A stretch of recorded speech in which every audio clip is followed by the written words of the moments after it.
Have you ever got yourself caught up in nice guy or nice girl or nice person syndrome?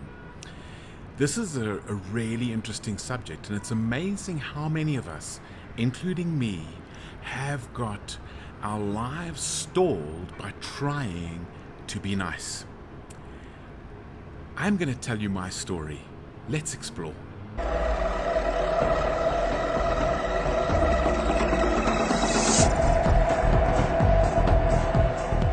So after going through some serious changes in my life, I eventually realized I needed a therapist. I needed to work through things a little bit more detail.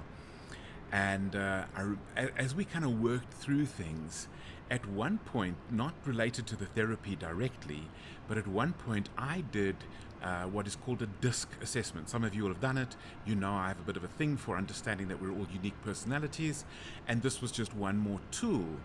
But what was really, really significant about this tool is it showed two perspectives of the results.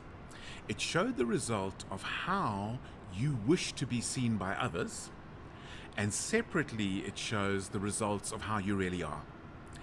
And mine was fascinating. What came up was that it showed that when I was with others, I wanted to be seen as the nice guy. In the DISC profile, I wanted to be seen as the I, the entertainer, the people person.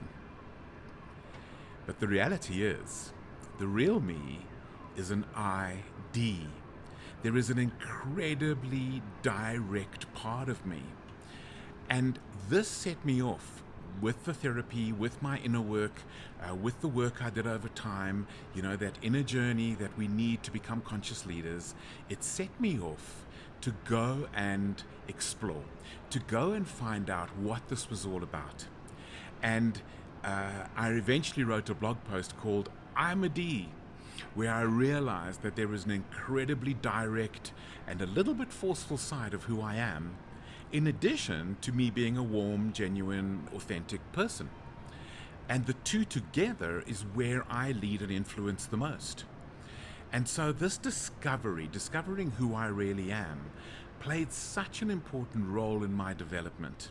And it really led me to starting to express myself with confidence, to accept myself with confidence. And that changed my life. It changed my impact, it changed what I bring to people, but more than that, it stopped me from suppressing that side, which would, of course, occasionally come out in outbursts, in cutting comments, that kind of thing, and enabled that I could be very direct without being nasty. And that was what I started to embrace.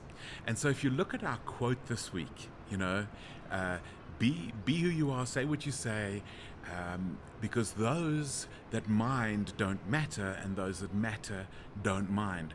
And it's so important. It was a life-changing thing for me to embrace that, to embrace my D-ness, my directness, without abandoning the rest of who I am. And the result has been the best impact of my life. What are you suppressing? What are you holding back on about who you really are? What has society imprinted on you about what's acceptable and what's not acceptable behavior? What is acceptable to be and not acceptable to be? How about be yourself and let the world figure out what to do with that?